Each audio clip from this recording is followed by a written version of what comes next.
Yo, what's good, guys? It's been a couple days since I made my last video.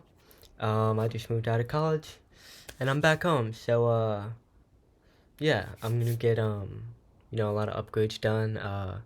Better mic. I'll figure out like the whole computer situation with all my monitors. But for now, there's a lot to do. So, interesting past few days in the markets. I'm gonna show you my profits that I've been making. I've been swinging the market from day to day. Just gonna take a look at the technicals, and yeah, that's gonna be it for this video pretty much. So uh, yeah, I guess let's hop into the charts. So work with me here. I'm not on my setup, obviously. So all right, we'll start with going over my profits real quick. So on Friday, uh, we had that crazy drop and then insane rebound, and I actually bought at around 381.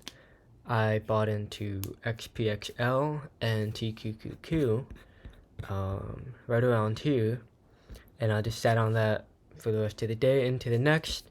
And so I held my TQQQ, but I took profits on XPXL yesterday. Right before I took off for my flight, I sold my XPXL for a couple hundred in profit, and then I went short right towards the end of the day. And here you can see I sold my XPXS this morning around pretty early in the morning. I think it was right around here, somewhere around here, and then I went long on XPXL, and so far I'm up a little over 500.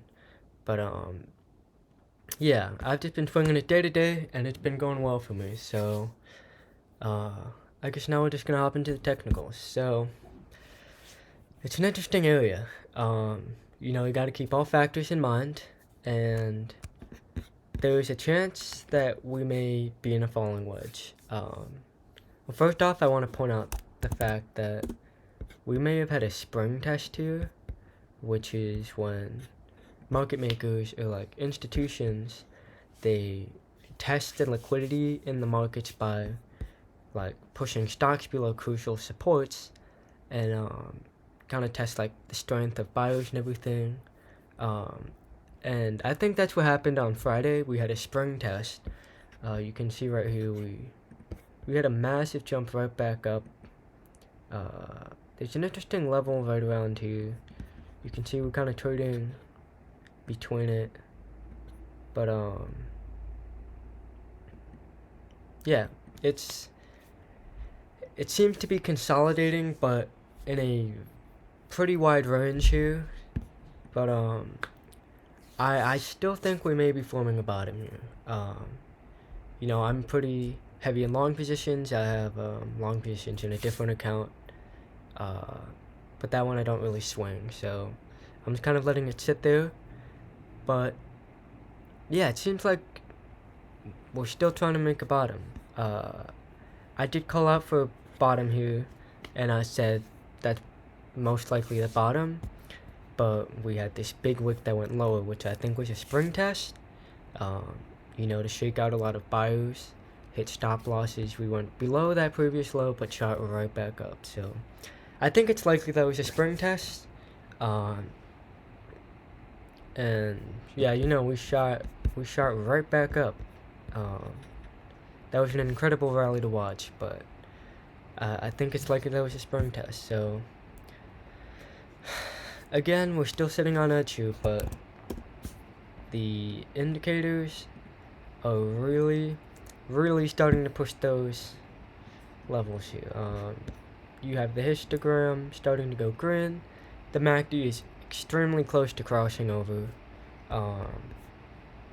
And the RSI, I don't know if there's anything on the RSI. Yeah, it doesn't really tell me too much.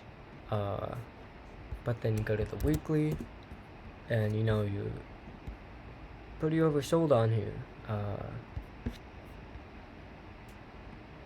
Yeah, even with your MACD too, like you're at levels that we haven't been at in a long, long time.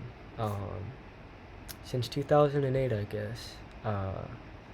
And the RSI, it's only been down here a couple times in the past 20 years or so. Um, and the only times we went lower, those were pretty significant occasions, like um, COVID. That was a flash crash. Um, and yeah, that was the flash crash. So the RSI went way under very fast, but we rebounded very quickly after the Fed stepped in, and same with 2008. Kind of a special scenario. Great financial crisis. Everything was completely collapsing, but the Fed saved it. And now the RSI is back at these levels. And yeah, that's just something to keep in mind. You don't come down to these levels very often. And the RSI is already starting to curl right off of that, right off of 30. So now we're gonna take a look at some patterns that I've been seeing. So I pointed out that falling wedge, which would result in us probably making a new low, but I don't know. That falling wedge may not play out because you just have so much momentum building up right here. I mean, the markets are down. Nasdaq down 30%, SPY 20%, and now you're really starting to put the pressure on shorts here. So if we break, especially this line right here, if we break that, we're gonna get a massive short squeeze because there's so many people shorting down here. And yeah, I mean, you just gotta weigh those odds, but I don't know. I'm not sure how we can just fall through all these supports and go down even further when that fear is maxed out, and we priced in a lot of these bad events. I don't know.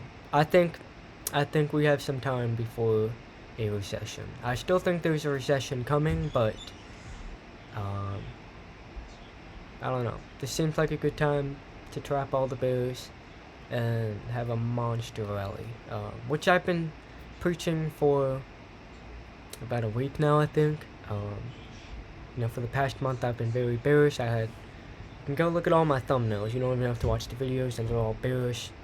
And then you start to see it shift into a bullish bias. So that's what I'm sticking with for now. I don't know. I think we're coming to an end of the downside. It's up to you to weigh your odds, but I'm very heavy in long positions right now.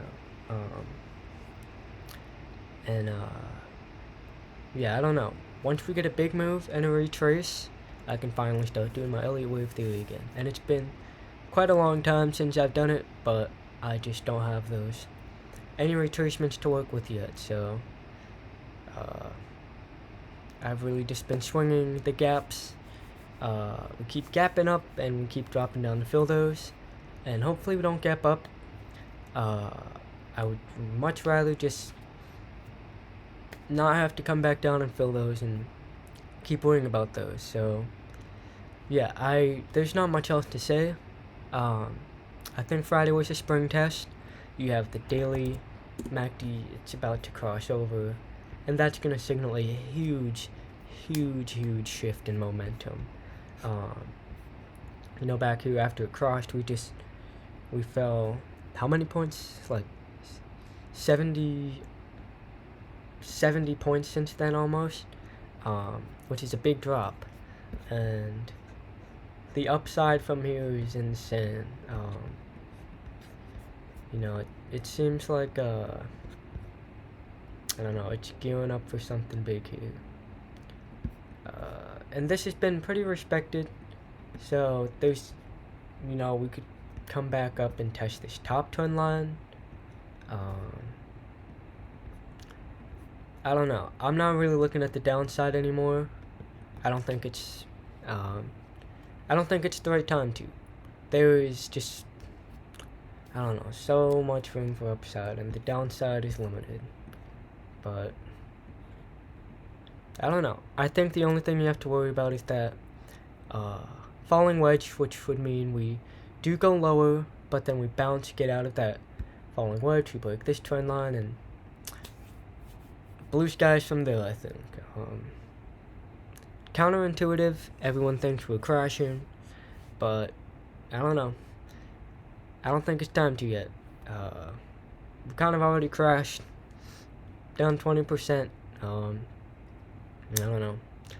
I'm just reading the charts. I'm trading off of what I see, trying to keep that emotion out, and it's been working so far. I have not taken a loss in, I believe, 3 weeks now since I shorted the NASDAQ, down 23%. Yeah, 23%. 15,000 to 11,700, and I don't know. I'm switching my bias now. I could be wrong, but I'm taking the odds in my favor, and it's what I see in the charts. So, a little something extra. I'm taking a look at some other stocks that I'm trading, and I'm looking at steel right now. I like the technical setup. MACD is what I'm looking at a lot. Very, very consistent when the MACD crosses over. You can take a look at it for yourself. I started a small position, but I would, my stop loss, if it goes under that trend line, I'm out. But I'd be holding this for a few months. There's some good upside. We're oversold. MACD is about to turn bullish, so that's something you can take a look at if you want. But I'm gonna end the video there. Nothing else to say. Yeah, I'm gonna leave the Discord in the link so you can keep up with all my plays. Insane money is being made in there. Hundreds and thousands a day. Just join in and you can see it for yourself. I'm going to leave my Twitter in the description too. I'm trying to grow on that and expand to some social media platforms. And I got a lot of things coming. I'm going to keep them a surprise for a little bit. But yeah, I got some interesting things coming up. So I'm excited to tell you guys about that stuff. But yeah, that's where I'm going to end the video. Yeah, peace out, guys.